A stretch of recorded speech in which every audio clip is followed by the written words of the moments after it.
ट्रॅफिकचे rule आहेत त्या संदर्भात जनजागृती करणार आहेत तिथे, काय सांगाल? नांदेडमध्ये होत असलेल्या ट्रॅफिक समस्येबद्दल माननीय SP सरांनी सूचना दिल्या होत्या की नांदेडकरांना ट्रॅफिक रूल्सच्या नियमाबद्दल माहिती द्या.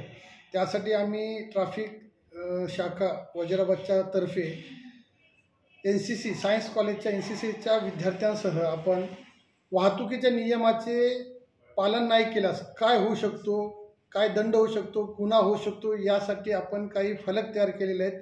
ते फलक शहरातील मुख्य रस्त्यावर जसे की वजिराबाद चौक, ST overbridge, Kusumtai, ITI workshop, Rajkaran या ठिकाणी आपण लावून नांदेडकरांना जनजागृती करत आहोत की बाबा तुम्ही जर रूल्स तोडला तर तुमच्यावर किती दंडात्मक कारवाई होऊ शकतो किंवा तुमच्यावर गुन्हा दाखल होऊ शकतो, जेणेकरून नांदेडचे ट्रॅफिक हे ट्रॅफिक मुक्त झालं पाहिजे आणि सगळ्यांनी व्यवस्थित प्रकारे आपले जनजीवन जगलं पाहिजे.